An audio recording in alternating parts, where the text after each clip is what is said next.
আমি আজ তোমাদের রেস্টুরেন্টের মতো করে বার্গার রেসিপি তৈরি করে দেখাবো। তো এখন শুরু করি এই বার্গার রেসিপি। প্রথমে আমি কড়াই বসিয়ে কড়াইতে অল্প একটু তেল দিয়ে দেব। তারপর তেল গরম হয়ে গেলে খানিকটা জিরে দিয়ে দেব এবং খানিকটা রসুন কুচি। 2 মিনিট অল্প আঁচে ভেজে নিব রসুনের কাঁচা গন্ধ যাওয়ার জন্য। 2 মিনিট ভাজার পর তাতে দিয়ে দেব লাল মরিচের গুঁড়ো, আধা চামচ গোলমরিচের গুঁড়ো, আধা চামচ আমচুর পাউডার ও আধা চামচ গরম মশলা ও সামান্য নুন। সমস্ত উপকরণ দেওয়ার পর আমি আগে থেকে সবজিগুলো ধুয়ে কেটে রেখেছিলাম। তাতে ছিল পেঁয়াজ, ক্যাপসিকাম, গাজর, টমেটো। সবজিগুলো ভালোভাবে আমি 3 মিনিট পর্যন্ত ভেজে নেব। তারপর আমি একটি সিক্রেট উপকরণ মিশিয়েছি। সেটি কি জানেন? সেটি হলো চিড়ে।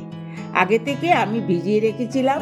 তারপর দিয়ে দেব ধনিয়া পাতা ও সেদ্ধ করা আলু। এখানে আমি মিডিয়াম সাইজের 2টি আলু নিলাম।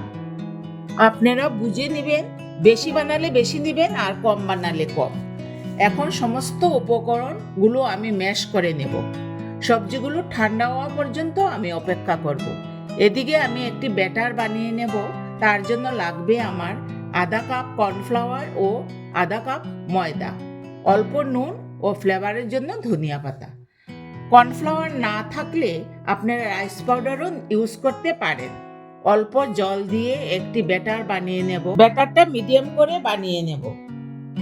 এখন সবজির মিশ্রণটি নিয়ে নেব। তাতে দিয়ে দিব আরেকটু পোয়া। ভালোভাবে মেখে নিয়ে টিক্কির আকারে বানিয়ে নেব। তারপর ব্যাটারে ডুবিয়ে ব্রেডক্রাম্ব লাগিয়ে এইরকম 2বার করে নিয়ে নিতে হবে।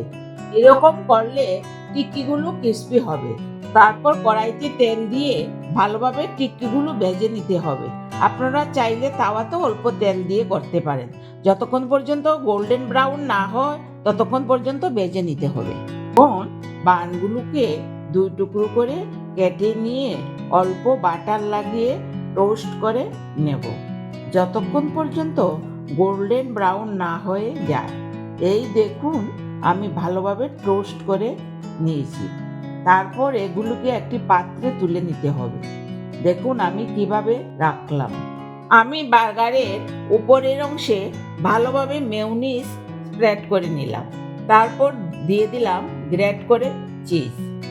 এখন দিয়ে দিলাম টমেটো, ক্যাপসিকাম, রিং করে রাখা কাটা পেঁয়াজ ও শসা।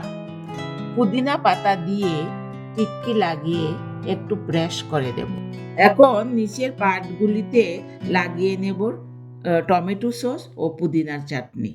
এখন দিয়ে দিলাম চিজ স্লাইস। এখন উপরের পার্টের সঙ্গে নিচের পার্ট জুড়ে দিলাম। দেখুন কেমন রেস্টুরেন্টের মতো দেখাচ্ছে।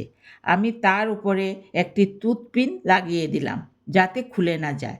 এখন দেখুন কেমন রেস্টুরেন্টের মতো সুন্দর লাগছে। ঘরে একবার এই রেসিপি ট্রাই করে দেখবেন। আমার এই রেসিপি যদি আপনাদের ভালো লাগে তাহলে কিছু কথা রান্না করে গিয়ে সাবস্ক্রাইব করে দেবেন এবং যারা ফেসবুক থেকে দেখছেন তারা ফলো করে দেবেন। আপনাদের উৎসাহ উদ্দীপনায় আমি পরবর্তী রেসিপি নিয়ে হাজির হব।